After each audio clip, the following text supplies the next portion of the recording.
এদিক তাকান, জিন্দেগি ভরে নামাজ পড়ছে আহলে হাদিস ভাই, বর্তমানে নিউ আহলে হাদিস, আগে নামাজ পড়ছে আমাদের তরিকায়।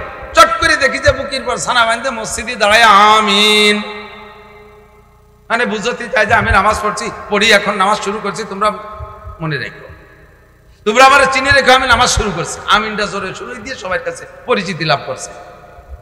এই লোকটারে জিজ্ঞেস করবেন, তুমি নামাজ ছাড়লে কেন? তুমি এই হানাফি মাযহাবের নামাজ পড়তে এটা ছেড়ে দিয়ে নতুন নামাজ ধরলে কেন? তখন সে বলবে যে হানাফি মাযহাবের হুজুরদের এই দলিলে নামাজ হয় না, উন্ডা ভুল পড়ে। হাদিসে বুকের পর ছানা বান্ধার কথা আছে, উন্ডা নাভির নিচে বান্ধে। হাদিসের অভয়াদান আছে, উন্ডা করে না। হাদিসে আমিন জোরে আছে, উন্ডা বলে না। হাদিসে ইমামের পিছনে সূরা ফাতিহা আছে, উন্ডা পড়ে না। কাজেই আমার ওই নামাজ পছন্দ হয় না, হাদিসে যে নামাজ আছে আমি সেই নামাজ পড়ি। তাহলে এদিক তাকান, আমার প্রশ্নের জবাব দেন। যদি এই লোকটা আগের নামাজ ছেড়ে দেয়, তাহলে প্রমাণ কি সে আগে যে নামাজ পড়ছে ওই নামাজ হয় না, নাকি বলেন? ওই নামাজ ভুল বলেই সে ছেড়ে দিছে, তাই তো? এবার সেই ভুল নামাজ পড়ায় কে? মসজিদের ইমাম সাহেব, হানাফি মাযহাবের ইমাম সাহেব, সেই নামাজই পড়ায়, ঠিক না? এবার সেই লোক যাইয়ে সেই ইমামের পিছনে নামাজ পড়ে, তার কায়দায় বুকির পর ছানা বাঁধে, তার কায়দায় আমিন বলে, কিন্তু ইক্তেদা করছে কার পিছনে? কোন ইমাম? যে ইমামের নামাজ হয় না বলে, ভুল বলে, সেই ওই ইমামের নামাজের পদ্ধতি বাদ দিয়ে নিজে আলাদা পদ্ধতিতে পড়তেছে। তাহলে ইমামের নামাজ যদি না হয়, সেই না হওয়া নামাজের পিছনে উনি ইক্তেদা করলে উনার নামাজ কি হবে?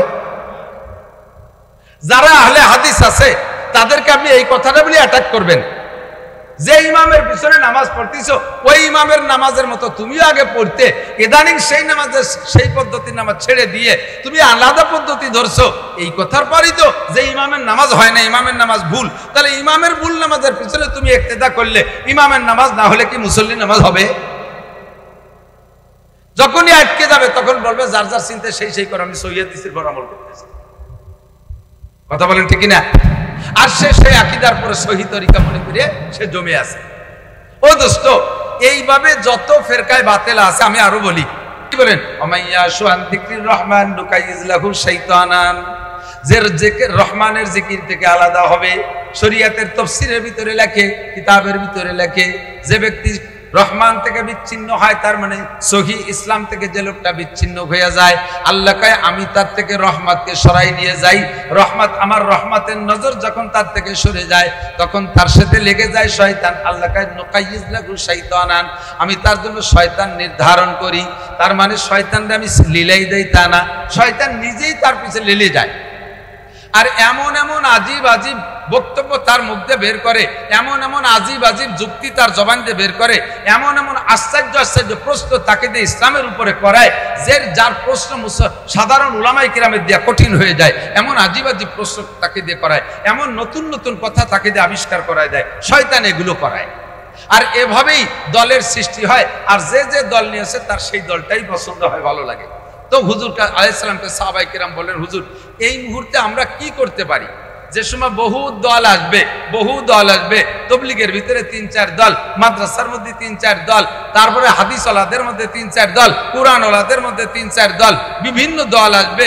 এই দলের ভিতরে যখন ৭৩ দল হবে, আমরা তখন কি করতে পারি? হুজুর বলেন, আলাইকুম বিসুন্নতি ওয়া সুন্নাতিল খুলাফাইর রাশিদিনিল মাহদিয়িন। তখন তোমরা তোমাদের যোগ্যতারে কাজে লাগাবা। আমার সুন্নত যেটা, এদিক আমার সুন্নত যেটা, এই সুন্নত ধরো, এবং আমার সুন্নত যেখানে যে থেমে গেছে, এরপরে শরীয়তের আরো দরকার আমি নেই, তখন আমার শরীয়তের ইসলামের ভিতরে শরীয়তের বিধিবিধান তৈরি করার জন্য আমি একটা দলকে অনুমতি দিয়ে গেলাম, তারা সমকালীন প্রয়োজন হিসেবে শরীয়তের বিধিবিধান তৈরি করবে। তারা হলো আমার খুলাফায়ে রাশিদিন, আমার সাথে থাকা সহচর যে সমস্ত সাহাবায়ে কিরাম আছে, আমার অনুপস্থিতিতে তারা যে কথা বলবে ওই কথা তোমরা মেনে নেবা। তাহলে সাহাবায়ে কিরামদের কথা মানার কথা বলছেন কে? নবী নিজে। জোরে বলেন, কে বলছেন? কথা কি বোঝা যাচ্ছে? কথা বুঝতে পারতেছেন? নবী কি বললেন? তোমরা এই মতানৈক্যের সময় আমার সুন্নাত দেখো। কার সুন্নাত? একটু বলেন, কার সুন্নাত? নবীর সুন্নাত। এরপরে হুজুর বললেন, ওয়া খুলাফায়ে রাশিদিন আল মাহদিয়িন, আমার খুলাফায়ে রাশেদিন যারা হিদায়াত প্রাপ্ত সাহাবায়ে কেরাম এদের সুন্নাত তোমরা অনুসরণ করো, এদের সুন্নাত অনুসরণ করো। তাহলে নবীর সুন্নাত মানাও যেমন জরুরি, নবীর সুন্নাত মানাও যেমন আমাদের উপরে জরুরি, ওই রকম নবী যাদের কথা মানতে বলছে তাদের শরীয়ত মানা আমাদের উপরে জরুরি, ঠিক কি না? এবার নবীর এই কথাগুলো মানবো, নবীর সুন্নাত এবং নবীর সাহাবায়ে কিরামদের অনুসরণ করার কথা নবী বললেন, এই কথা মানবো কার কথায়? এ ব্যাপারে আল্লাহ পাকের অর্ডার আছে। এ ব্যাপারে কার অর্ডার? আল্লাহ পাক বলেন মা তাকুমুর রাসূলু ফাখুযুহু ওয়া মা নাহাকুম আনহু ফান্তাহু। আমার রাসূল তোমাদের যাকে যেটা যেভাবে করতে বলে সে সেইটা করো। হুকুম কার? হুকুম কার? নবীর কথা মানার জন্য হুকুম হলো আল্লাহ, ঠিক কি না? আল্লাহ পাক বলেন উলাতিউল্লাহ ওয়া আতিউর রাসূল ওয়া উলিল আমরি মিনকুম। হে নবী তুমি উম্মতকে বলে দাও আল্লাহর হুকুম মানো, আল্লাহর হুকুম মানো, নবীর হুকুম মানো, আতিউল্লাহ ওয়া আতিউর রাসূল ওয়া উলিল আমরি মিনকুম। এবং তোমাদের সমকালীন যারা থাকবে, পরবর্তীতে নবী থাকবে না, খুলাফায়ে রাশেদিন থাকবে না, এই সময় যদি নতুন কোনো মাসআলা জরুরি হয় ওই মাসআলাগুলো কার কাছ থেকে শুনবে? তখন তোমাদের ভিতরে উলিল আমরে মিনকুম, তোমাদের মধ্যে সর্বোচ্চ এলমি জ্ঞানী যারা তাদের কাছ থেকে তোমরা শরীয়ত শুনবা। যার তার কাছে নৈদ্য সৈদ্য লেখা জানে না, পড়া জানে না, জিন্দেগিতে কোরআন শরীফ শুদ্ধ করে পড়তে পারে না, বোমা মারলে ব্যাটের ভিতরে তো একটা আলিফ বেরোয় না, সে শুদ্ধ করে কোরআন শরীফ পড়তে পারে না, একটু অনুবাদ করা দেখে, একটু অনুবাদ দেখে নিজেকে দিয়ে একটা দল খাড়া করে, নিজে একটা মত প্রকাশ করে, আর তার সাথে মানুষকে জোড়ানোর চেষ্টা করে। বুঝে নেবা উলামায়ে কেরামের দল বাদ দিয়ে ইসলামের নাম নিয়ে যে জামানায় যেই দলটা মাথা উঁচু করে দাঁড়ায় ওই দলটাই ভ্রান্ত দল, ওই দলটাই ধোঁকাবাজ দল। কথা বলেন ঠিক কি ঠিক না? ও দোস্ত, আমরা এদেশে এখনো নামাজ পড়ি আলেমদের পিছনে না, নামাজ পড়ি কার পিছনে? আলেমের পিছনে। যে আলেমের কিরাত শুদ্ধ আছে তার পিছনে নামাজ পড়ি। মাসালা মাসাইল জানতে গেলে আমি সাধারণ পাবলিকের কাছে যাই না, সাধারণ পাবলিকের কাছে যাই না, যাই আমি আলেমদের কাছে। দুঃখ লাগে, বড় পরিতাপের বিষয় হলো বর্তমানে যে সমস্ত ফিতনাগুলো আসতেছে তার মধ্যে এক নম্বর ফিতনা বহুদিন ধরে চলে আসতেছে, এক নম্বর ফিতনা আহলে হাদিস ফিতনা। আহলে হাদিস নামে একটা দল বের হয়েছে, এরা সহিহ হাদিস তাদের মতের খিলাফ হওয়ার কারণে সহিহ হাদিসগুলোকে তারা জাল জয়ীব বলে ধাপ্পা লাগাইয়া মিথ্যা অপবাদ দিয়ে উম্মতকে সুন্নতের থেকে দূরে সরাই দিচ্ছে। আহলে হাদিস ফিতনা, এদের মোকাবেলা করে সারতে পারতেছি না। নবী আলাইহিস সালাতু ওয়াস সালাম হযরত ইরবাজ ইবনে সারিয়া রাদিয়াল্লাহু তাআলা আনহু থেকে হাদিসটার আলোচনা শেষে আমি আয়াতটার তরজমা মিলানোর চেষ্টা করব, খুব লক্ষ্য করার জন্য অনুরোধ করছি। খুব হযরত ইরবাজ ইবনে সারিয়া রাদিয়াল্লাহু তাআলা আনহু বলতেছেন, একবার আমরা হুজুর আলাইহিস সালাতু ওয়াস সালামের সামনে ছিলাম, হুজুর বয়ান করলেন। তো হুজুরের বিগত বয়ানও শুনেছি, আজকের বয়ানটা এমন ছিল কেমন যেন একটা বিদায়ী ভাষণ, একটা বিদায়ী ভাষণ। বিদায় হজের ভাষণটাও যেমন ছিল, আজকের বয়ানটা ওরকম লাগতেছে বিদায়ী ভাষণের মতো। মানুষ মানুষকে যখন বিদায় দেয়, আপনারা আব্বারা ছেলেদেরকে যখন বিদেশে যাওয়ার জন্য বিদায় দেন, অথবা মেয়েদের বিয়ের পরে মেয়েদেরকে যখন স্বামীর হাতে সুপর্দ করে, তখন মা মেয়েকে ঘরে নিয়ে এই 14, 15, 16, 18 বছর লালন পালন করেছে, আজ থেকে স্বামীর ঘর করবে, শ্বশুর বাড়ি যাবে, তখন একটা আখেরি বক্তব্য দিয়ে দেয়, একটা শেষ নসিহাত করে দেয়, মা এভাবে চলিস, এভাবে চলিস, শ্বশুররা আব্বা ডাকিস, শাউরিকে মা ডাকিস বা আম্মু ডাকিস বা আম্মা ডাকিস, স্বামীর সাথে সদ্ব্যবহার রাখিস, ইত্যাদি ইত্যাদি অনেক কিছু কথা, বিদায়ী কথা বলে দেয়। তো এমনই হুজুর আজকে বয়ান করলেন, যেন সাহাবী বলতেছেন, হযরত ইরবাজ ইবনে সারিয়া সহ উপস্থিত সাহাবায়ে কেরাম বলতেছেন যে আজকের বক্তব্যটা যেন একটা বিদায়ী ভাষণের মতো মনে হচ্ছে, হুজুর মনে হয় বেশিক্ষণ থাকবেন না। এ কথাটা এরকম বোঝা যায়। মানুষ যখন মারা যায়, এদিক তাকান, তখন মুরব্বীরা, বিশেষ করে আব্বা দাদারা যখন মারা যায়, তখন মরার কিছুদিন আগের থেকে দেখবেন এমন এমন কিছু কথা কয় যা বিগত জীবনে কয় নাই। এ কথাগুলো ধরে রাখার মতো একটা স্থায়ী নসিহাত। তো মারা যাওয়ার পরে তারপরে মুজাকারায় বসে, নিজেরা গবেষণা মুজাকারায় বসে, আলোচনা মজলিসে বসে বলে, আমি তো বুঝতাম, মাঝে মাঝে টের পেতাম আব্বা এইরকম পাকা পাকা কথা বুড়োকালে কয় খেয়া, এই কথাগুলো কেন বলে, এই কথাগুলো কেন বলে, এগুলো বলা বলি হয় না পরে। তাতে আমার মনে ধরতো যে উনি মনে হয় বেশি দিন টিকবে না। তো সাহাবী বলতেছেন আজকের হুজুরের বক্তব্য শুনে আমাদেরও মনে হচ্ছে, মনে হয় হুজুরের সময় শেষের দিকে চলে আসছে, আমাদেরকে বিদায়ী বক্তব্য বলতেছে। জরাফাত মিনহাল উয়ুন ওয়া আজিলাত মিনহাল কুলুব। হুজুরের আজকের বক্তব্যে প্রত্যেকের লোম শিউরে উঠতেছে, অন্তর কেঁপে উঠতেছে, আর চোখ থেকে পানি বেয়ে বেয়ে পড়তেছে, সকলে কাঁদতেছিলাম আমরা। ইতিমধ্যে হুজুরের বক্তব্যের ভিতরে একটা উল্লেখযোগ্য বক্তব্য আপনাদেরকে শোনাই। সাহাবী ইরবাজ ইবনে সারিয়া বলতেছেন, সেইটা হলো হুজুর বলতেছেন, সাতারাউনা মাই ইয়াইশ মিনকুম, তোমাদের মধ্যে যারা আমার পরে বেঁচে থাকবে, মিনকুম বাদি, কোন রিওয়ায়াতে বাদি আছে, কোন রিওয়ায়াতে বাদি শব্দ আসে নাই। মাই ইয়াইশ মিনকুম বাদি সাতারাউনা ইখতিলাফান কাসীরা, আমি দুনিয়া থেকে চলে যাওয়ার পরে, আমি থাকা অবস্থায় না, আমি থাকা অবস্থায় যত মতানৈক্য আসবে সমস্ত মতানৈক্যের নিরসন আমি করে দেব। কারণ আমার কাছে দৈনন্দিন নতুন নতুন ওহী আসে, যে কোনো সমস্যা যেখানে ঘটে ওটা আমার কাছে আল্লাহ তাআলা আগেই জানায় দেয়, আর আমি সে অনুযায়ী তার ফয়সালা সমাধান তৈরি করে রাখি। তো কাজে আমার উপস্থিতিতেই মতানৈক্য যতই হোক না কেন এগুলো লাস্টিং করবে না। কিন্তু আমি চলে যাওয়ার পরে তোমরা সাতারাউনা বাদি ইখতিলাফান কাসীরা, আমি চলে যাওয়ার পরে প্রচুর মতানৈক্য দেখবে, প্রচুর মতানৈক্য দেখবে, আমার উম্মতের মধ্যে থেকেই মতানৈক্য। হুজুর বলতে গিয়ে অন্য হাদিস দিয়ে বলেন যে বনি ইসরাইল, হযরত মূসা আলাইহিস সালাতু ওয়াস সালামের উম্মতকে বলা হয় বনি ইসরাইল। বনি ইসরাইলের ভিতরে মতানৈক্যের কারণে দল হয়েছিল ৭২টা। কত? বনি ইসরাইলের ভিতরে মতানৈক্যের কারণে, শরিয়াতের বিধিবিধান নিয়ে মতানৈক্যের কারণে বনি ইসরাইল কাফেরের দল না, স্বয়ং মুসলমানদের ভিতরে দল হয়েছিল ৭২টা। আর আমার উম্মতের ভিতরে এই মতানৈক্যের কারণে, আমার উম্মতের এই মতানৈক্য, হিন্দু বৌদ্ধ খ্রিস্টান ও মুসলমানদের মতানৈক্য আমরা হিসাব করব না, আমার উম্মতের এই যারা কলেমা পড়া উম্মত, এদের মধ্যে মতানৈক্য হইয়া এই উম্মতের দল হবে ৭৩টা, সালাসুন ওয়া সাবউন, ৭৩টা দল হবে। সাতারাউনা বাদি ইখতিলাফান কাসীরা, প্রচুর মতানৈক্য দেখবে, আর মতানৈক্যের ভিত্তিতে দল হবে ৭৩টা। সাহাবায়ে কিরাম বললেন, হুজুর এই ৭৩টা দলের ভিতরে কারা হক? হুজুর বললেন, যারাই যখন স্টেজে যাবে তারাই তখন বলবে যে আমরা হক দল আর অন্য সব বাতিল।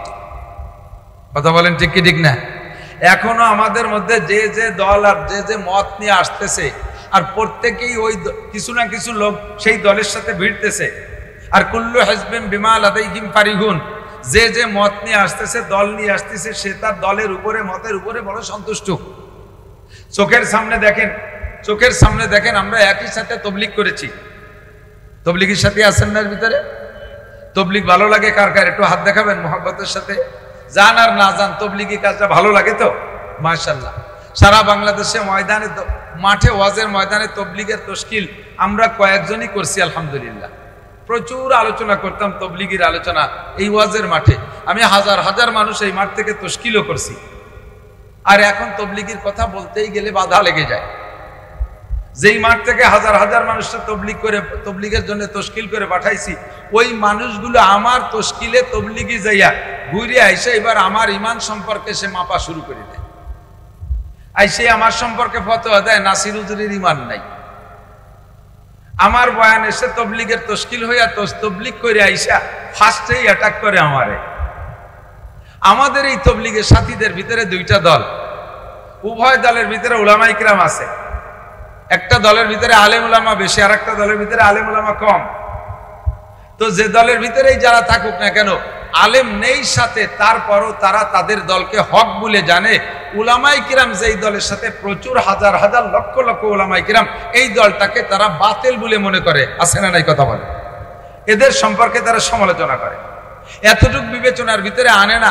আমি তবলিগ চিনেছি আলেমদের মাধ্যমে, তবলিগের কার্যক্রম শুরু হয়েছে উলামায়ে কিরামের মাধ্যমে। হযরত মাওলানা ইলিয়াস সাহেব রহমাতুল্লাহ আলাইহি আলেম, কোনো ডাক্তার, ইঞ্জিনিয়ার, কোনো মাস্টার, প্রফেসর, কোনো পুলিশ রিটায়ার্ড, আর্মি রিটায়ার্ড, এরা তবলিগি কার্যক্রম আবিষ্কার করে নাই, এরে করেছে উলামায়ে কিরামরাই। ইলিয়াস রহমাতুল্লাহ আলাইহি, জাকারিয়া রহমাতুল্লাহ আলাইহি, ইউসুফ সাহেব রহমাতুল্লাহ আলাইহি, সারা বিশ্বের উলামায়ে কিরামরা তবলিগ নিয়ে আছে। দারুল উলুম দেওবন্দের উলামায়ে কিরাম সাহারানপুর, কানপুরের উলামায়ে কিরাম, হাটাদারি, পটিয়া, বাবুনগর, জিরি, নাজিরাট, লালবাগ, ফরিদাবাদ, মালিবাগ, যাত্রাবাড়ি সহ বাংলাদেশ, ভারত উপমহাদেশের সমস্ত উলামায়ে কিরাম তবলিগ নিয়ে আছে। তবলিগের সমস্ত কার্যক্রম আবিষ্কার করেছে উলামায়ে কিরাম। কাজী আলেমরা যেদিকে আছে ওই দলটাই হক হবে, এতটুকু ন্যূনতম বোধ তার আসে না। সে যে দলের সাথে মিলে আছে ওই দল সম্পর্কে তার আকীদা যে আমাদের দলের লিডার যিনি, উনি যদি জাহান্নামে যায় আমরা তার সাথে জাহান্নামে যাব, তবুও মৌলবীদের সাথে যাব না। এ বলনেওয়ালা শুনছেন কি শোনেন নাই কথা বলে? আমি নিজ কানে শুনেছি, আমি তাদেরকে নিয়ে বসছি। তারা বলতে এ পর্যন্ত বলে সাদ সাহেব যদি দোজখে যায় তার সাথে আমরা দোজখে যাব, কিন্তু একবারও তাদের মুখে আমি বলতে শুনি নাই সাদ সাহেব যদি ভেস্তে যায় তার সাথে ভেস্তে যাব। সাদ সাহেব যদি ভেস্তে যায় তার সাথে ভেস্তে যাবো এ কয় না, সাদ সাহেব যদি দোজখে যায় তাহলে আমরা তার সাথে দোজখে যাব। তার মানে তাদেরও বুঝছে সাদ সাহেব দোজখে যাবে, কিন্তু বেশি মহব্বতের ঠেলায় উনার সাথে দোজখে যাবে। মুরব্বীরা একটা কথা কয়, এই মরার জন্য অত গলায় দড়ি নেওয়ার কথা কইস না। গলায় দড়ি নয় না, গলায় রশি কয়। যে একবার গলায় দড়ি নিয়ে মরার কথা কয় তারে দড়ি দিয়ে টানে, যে একবার বিষ খাইয়ে মরার কথা কয় তারে বিষই টানে। তাহলে আমরাও নিষেধ করি যে তোমরা তবলিগের এই সাবজেক্টে এই কথাটা পরিহার করো, ছাড়ো যে সাদ সাহেব যদি দোজখে যায় আমরাও যাবো, তাহলে দোজখেই টানবে। কথা কন না কেন? উলামায়ে কিরাম যেদিকে আছে এই চোখের সামনে এমন করে দেখতেছেন, আমরা যাদের নাম বলি আর না বলি, মাজার পূজা, ভণ্ড, এটা সেটা যত ফেরকা আছে সমস্ত ফেরকাগুলো কিন্তু মুসলমানদের মধ্যে থেকে, ঠিক না? যত ফেরকা আছে এগুলো সব মুসলমান। এখন গুনতে গেলে আমাদের চোখের সামনে সবগুলো নাই, কিন্তু সারা বিশ্বে বিভিন্ন জায়গায় ছড়িয়ে ছিটিয়ে আছে। এই ছড়িয়ে ছিটিয়ে থাকা দলের সংখ্যা হবে, হুজুর বলেন ৭৩ দল, আর প্রত্যেকেই বলবে আমরা হক। এবং প্রত্যেক দলের সম্পর্কে আর কোরআন শরীফে আছে মাইয়া শুআন যিকরির রহমান নুকাইয়িদ লাহু শাইতানান ফাহুয়া লাহু কারীন। যখন মানুষ কোরআন সুন্নাহ থেকে সরিয়া ইসলামের দাবিদার হইয়া ইসলামের বক্তব্য দেয়, কোরআন খেয়াল দিক, এই যুবকরা যারা আছে বেশি খেয়াল করো, কারণ বুড়োরা যে অবস্থায় আছে বুড়োরা ওই অবস্থায় গায়ে ধরে পড়ে থাকে। বুড়োকে ওয়াজ করে নতুন দলে নীতি খুব কঠিন আছে। যারা কিয়াম করছে জীবন ভরে, একে যদি কিয়ামের বিপক্ষে বলি, কয় বাবা কিয়াম করতে করতে আমার আব্বা মরছে, দাদা মরছে, আমিও বুড়ো হয়ে গেছি, বুড়ো কালের কিয়াম ছাড়ার কায়দা নেই, তোরা যা করিস করে বেড়াইকে খামি দিয়ে পড়িয়ে দেয়, নড়তেই চায়। যুবকদেরকে দ্রুত দলচ্যুত করা সহজ হয়, যুবকদেরকে দলে নিয়ে সহজ হয়, যার কারণে যুবকদের পিছনে ওরা মেহনত করতেছে। আমিও যুবকদেরকে বলি এই ৭৩ দলের ভিতরে প্রত্যেক যে যখন আসে, এদিক খেয়াল করেন, সেই বক্তব্য দেয়। আর কোরআন আর হাদিসকে বাদ দিয়ে যখন ইসলামী বক্তব্য কেউ দিতে থাকে ইসলামের নাম নিয়ে, তখন তার সাথে সহযোগিতা করে মিস্টার ইবলিস। বলেন মিস্টার ইবলিস।